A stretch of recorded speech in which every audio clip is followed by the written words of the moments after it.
Hi and welcome to another Ableton Push 3 standalone video. Today I'm gonna talk about live gig preparation, how to arrange tracks without an arrangement view on the standalone, and give you some tips and tricks on how to play a live set with the Push without a computer.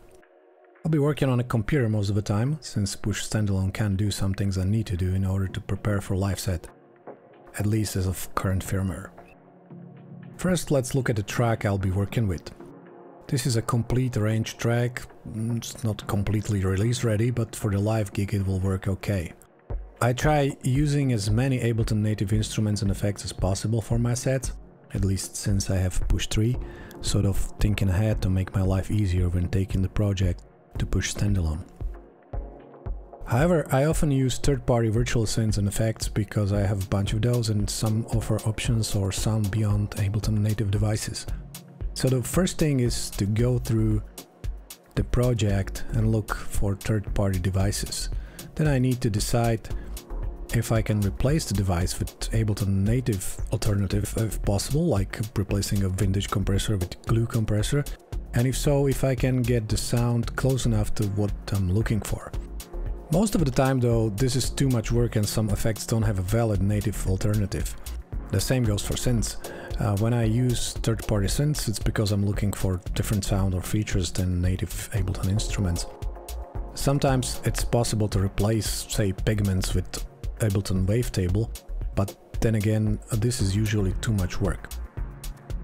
Also, when I freeze the track, it usually takes a lot less resources than synths and effects, and for this reason I sometimes also freeze native-only tracks, if there's a particularly heavy processing on them and I don't need any real-time control, typically drums. And of course, when freezing the track to audio, I lose any real-time control, so I need to make sure to write any automation and parameter changes before freezing. One side note, I usually freeze the whole arrangement, not the individual clips if they even exist at this stage. In this particular project I only have pigments that I'm gonna freeze along with the effects on this track. And I already froze the drums to save some time. Cutting up the arrangement. So once I replaced or froze and flattened all the third-party elements, it's time to look at arrangement and cut it up to sections, aka scenes. To simplify things, I'm going to just use a very simple arrangement for this, so let's delete some stuff first. Now I'm ready to go through the track, trying to identify where the changes are and make markers for the sections. In pop music this would be intro, chorus, verse sections, and techno this is more varied, but the idea is the same. Whenever I introduce a new element or take an element out, that's where the section marker goes. To keep things simple for this tutorial, I'm gonna use just a handful of scenes to keep things simple. So let's do these parts here. I also created one short scene, more on that later. I also like to rename the scenes as I go along to keep track on what's what. Now I'm gonna use the Consolidate time to new scene function. So just select the section, make sure you have all the tracks selected, right-click, Consolidate to new scene. Before I jump on this, it's a good idea to delete any existing clips in session view so it doesn't confuse me.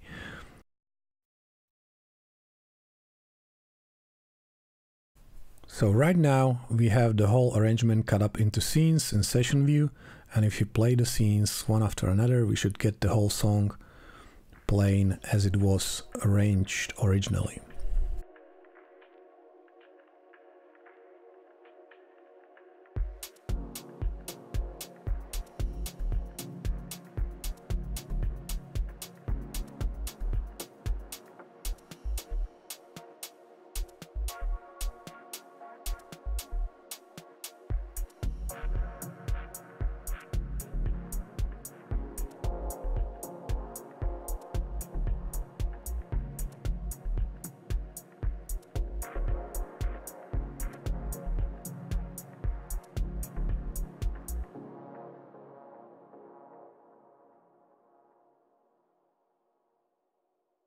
arrangement workaround. Since Push Standalone doesn't have an arrangement view in current firmware, how can we tell it to play the scenes in order? Enter follow actions. Follow actions are sort of instructions what should happen with a clip. And follow actions can be applied not only to individual clips but whole scenes too. To set it up, click on the master and the scene, and the follow action editor appears. Activate the follow action button. There's a lot of options, but right now we're interested in the basic next action, so select next, next. This tells Ableton when the current scene finishes, it automatically starts playing the next scene. So far so good, but there's a catch. See the action time parameter? This tells Ableton how long the current scene should be playing. 1 bar is obviously too short. Usually it's 4, 8 or 16 bars, so let's set it to 8 bars. But when cutting the arrangement to scenes, some scenes were different lengths, so let's check the longest element in each scene. In our case, it's the pad that plays through the whole song, so we can use it as a guide for the scene length parameter. So let's check the length of the pad for each scene and enter the length into the action time parameter for each scene. This next part is a bit boring. I have to go through all the scenes and set action time accordingly. If you have a bunch of scenes with the same length, you can select multiple scenes and set action time and or other parameters for all selected scenes. So now when I hit play on the first scene, Ableton should respect the follow actions and play the whole track just the same as it would play in the arrangement view.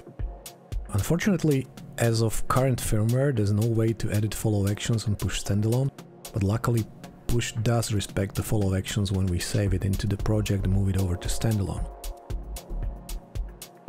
So how about some live elements?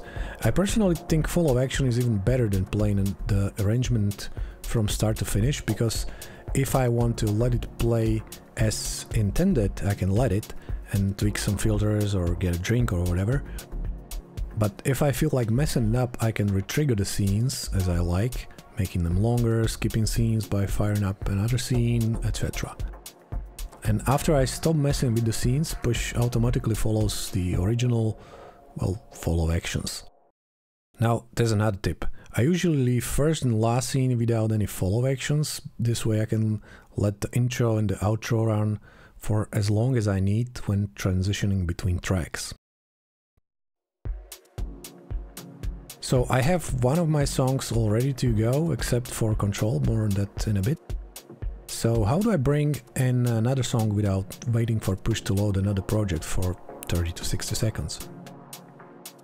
One way is to use another instrument, audio player or whatever, and do a simple DJ transition. So Push plays track 1, track 2 comes from a CDJ or whatever, while Push loads track 3, then track 3 comes in from Push. The problem with this is you're actually only playing every other track live, which is not what we want. But I actually used this technique on my last gig, where I use my Korg Mini Chaos pad as a player, but only to transition between 2 Push sets, where each set had 5 to 6 songs each. I also considered using my Syncstrom Deluge as another full live machine, since I already have some of my tracks prepared on that from the time before Push 3, but for now I'm trying to go with the Push alone. Then there's another technique I used before, where I put an effects pedal on the master, typically a reverb, and as the track ends I would crank the decay time to infinity and beyond, effectively creating a drone that would last long enough for Push to do its loading. This somewhat works for my ambient tracks, but let's try to use the shiny new Push more effectively, shall we? So we need to combine multiple song projects into one super live project. There's a couple of options here. First is throwing multiple tracks with multiple synths and heavy effects processing into one big project. Can work just fine on a modern computer like my MacBook Pro here, but Push will be struggling. I was able to stuff 5 to 6 complete tracks into one project, but there was some optimization needed. First, I had to raise the buffer size on Push to 512, meaning the latency goes up to about 20 milliseconds. It's not great, not terrible, but any finger drumming will be a challenge. But since I don't finger drum or play any instruments super fast, it's fine by me. Second, I had to freeze more tracks in preparation. When doing this, watch for CPU load meter on individual tracks. This will tell you which tracks are resource heavy, then you can freeze or use fewer effects on that track. You could also reuse tracks. Say most songs have 1 to 4 drum tracks, usually kick, bass, percussions, hi-hats, and these are mostly frozen tracks in my case. So it's just a question of putting all drum clips into these 1 to 4 tracks for each song. This could work for synth tracks as well, but Ableton currently cannot change presets automatically according to program change, for example. I suppose you could have one wavetable instance for pads and then load another preset into it as the next track comes in, but honestly this can go wrong very fast and you don't want that kind of stress in a live situation. Also, reusing tracks when I have multiple songs in a project looks pretty cluttered in my opinion, so I went for another method. Each track is complete and is grouped into one group track. As I play the track, I click on a group to unfold the group so I can see all the tracks in a given song. Then when I transition to another song, I click it again to get it out of the view and unfold the next one so it's not cluttered on the push display. It's also vertically separated, so as I go down the scenes, the next song is further down. I also mentioned that the transition scenes don't have any follow actions on them, so I can bring the new elements from the next track while the last scene from previous song is still playing, effectively creating a DJ-like transition. However, there's a hiccup in all this. All the songs have to be the same tempo. Well, at least the techno tracks have to be, in order to create a smooth DJ-like beat matching transition. When I need to have the next track in different BPM, I usually use non-rhythmic elements as the last scene of the track and maybe a pad or another non-rhythmic element as the first scene in the next track as well, so the drums don't clash. For my ambient songs this is not an issue because those tracks are usually non-rhythmic by nature. So now we can play the whole project with the arrangements we originally created and it all works semi-automatically. But where's the live element?